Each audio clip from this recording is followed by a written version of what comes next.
Welcome to SVG-TV News for Monday, November 18, 2019. I am Rochelle Batiste with the details. Leader of the ruling Unity Labour Party, Prime Minister Dr. Ralph Gonsalves, advised budding politicians, especially those in the ULP camp, to always put the interests of the people first and not to be viewed as opportunists. The Prime Minister was at the time addressing supporters and well-wishers at the party's 25th anniversary celebrations held last evening at the decommissioned E.T. Joshua Airport tarmac. Larissa Pugsley-Kidd tells us more in this report. Anytime anybody within this Unity Labour Party, which is a national movement, the heart of the labor movement, and which is a family, and any renegade, any traitor, and any castaway who leave the Labour family, they are dead politically. Leader of the ruling Unity Labour Party, Prime Minister Dr. Ralph Gonsalves, speaking to party supporters who converged on the tarmac of the decommissioned E.T. Joshua Airport last evening for the party's 25th anniversary celebrations. PM Gonsalves told a large gathering that his party prides itself being people-oriented and having a love for people, and anyone considering becoming a politician and running for his party must bear that in mind. He noted that there are few former members of the ULP whom he considers as opportunists. We have had opportunists of different shapes and sizes. But I want to tell you this. You cannot leave the Labour family and say you are interested in the people, because the most progressive political movement and organization in the region, in the CARICOM region, is the Unity Labour Party and the Unity Labour Party government. So if you were to say you're interested in people and you become a traitor, a renegade, or a castaway, you are simply an opportunist. Dr. Gonsalves made reference to two persons who are no longer in politics following their decision to part ways with the party. That in the year 2000, there are two gentlemen who are persons of substance who thought that they could divide the labor movement. They went into one election in 2001, and since then we haven't heard from them in politics again. You do not leave the Labour family and survive if you're interested in politics. Not possible, because of the way in which we are grounded.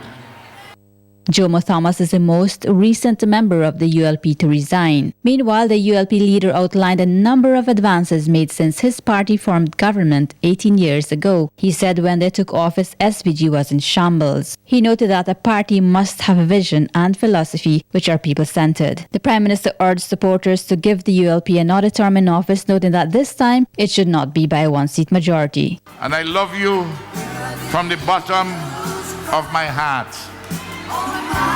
And I promise to continue to serve you faithfully and well.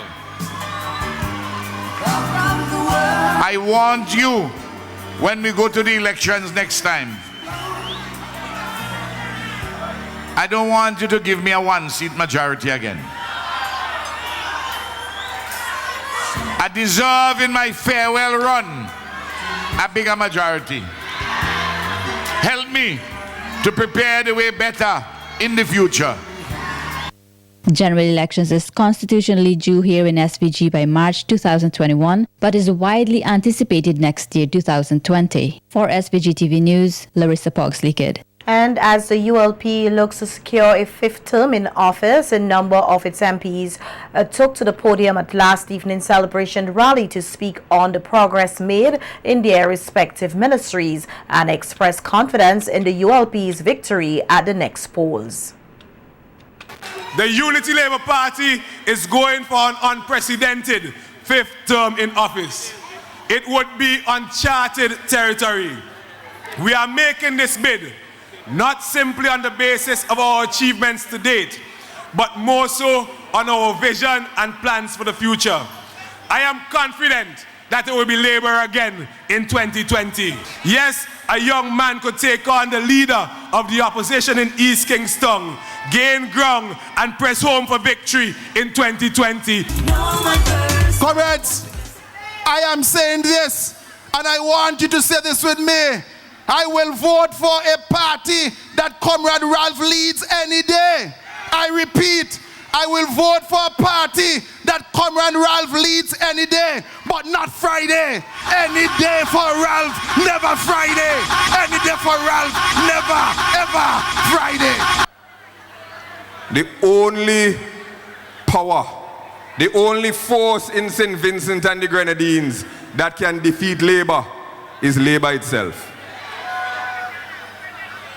Only if we lose our unity, only if we lose our focus, only if we lose our commitment to country and to party, only then can we lose. The NDP cannot defeat this Labour family. Never happen. Time, 5 years, 10 years, 15 years, 20 years, time cannot defeat the Unity Labour Party. I may not have been able to give you all that you would have asked for, but we have worked well and we have had tremendous achievements. Finally, this year marks 30 years in my political career.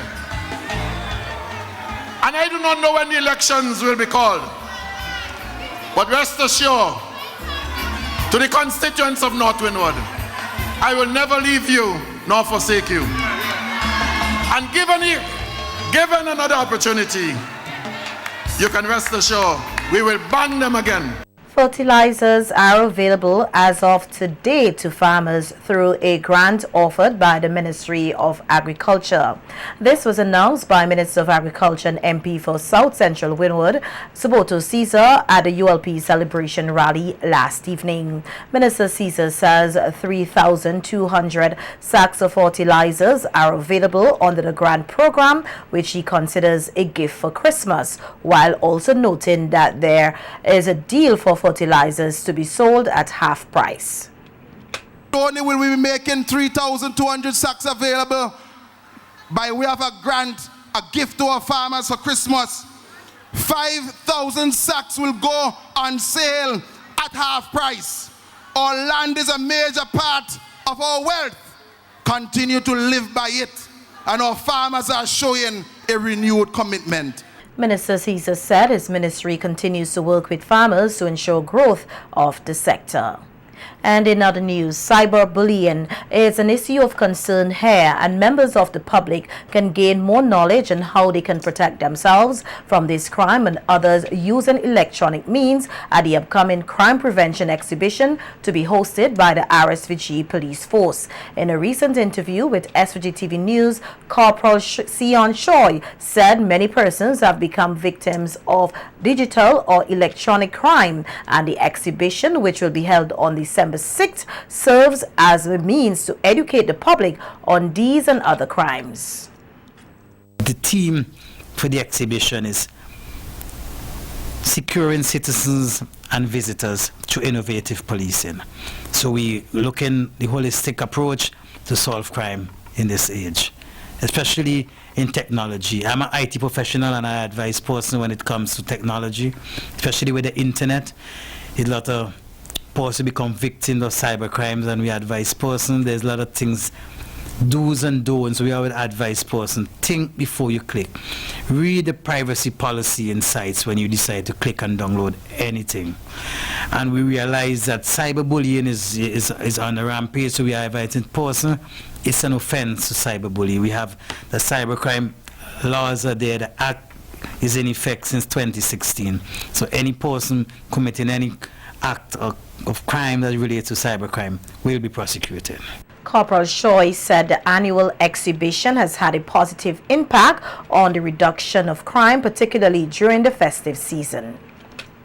Yes, the crime prevention exhibition, we can say, especially Superintendent Francis, who in charge of the CID department, and ASC Ballantyne, since the exhibition is there, we've seen a reduction, especially of crime during the Christmas time and during the carnival time throughout St. Vincent and the Grenadines, because there are a lot of programs that we are going about, other departments, sensitizing the public, make them aware, the do's and don'ts, give them tips, what to do, what not to do, and on that day, a lot of tips will be at his fingertips. There will be flyers, brochures, person will be speaking for some time, educating the public. So we're expecting the populace to come out and give us our support. See all the business places showcase their security products.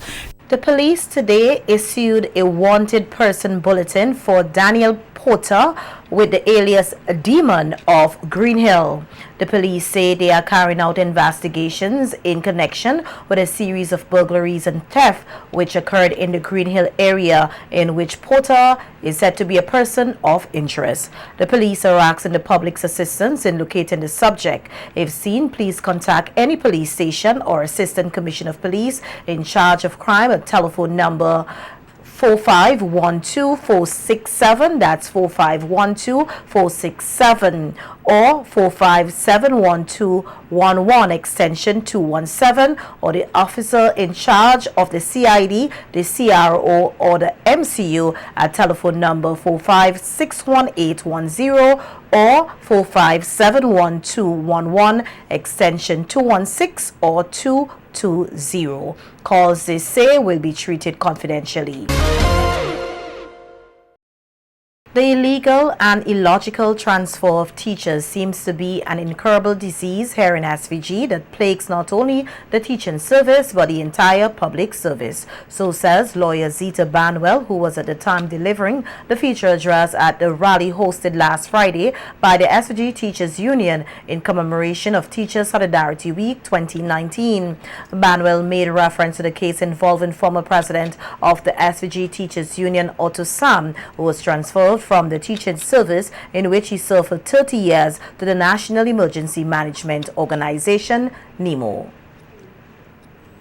While it is true that the civil service order states that public servants are liable to transfer, I want to take this opportunity to remind you that such transfers must be reasonable in the circumstances and must be legal. Mr. Sam was transferred from his post of head teacher to NEMO to do literally nothing, and nothing related to teaching. Within weeks of being transferred, and because he tried to assert his rights, he was sent on compulsory leave for 45 days. Imagine that you transfer a man to a new position, and with a manner of urgency, as if to say that this person possesses such skills that you need that person right away for a job, but yet in a short few weeks, you send him home. Manuel said the union and its members must always be on guard and ready to challenge actions which they deem as wrong. Because it is only when you maintain the courage to challenge wrongs will wrongs stop rearing its ugly head.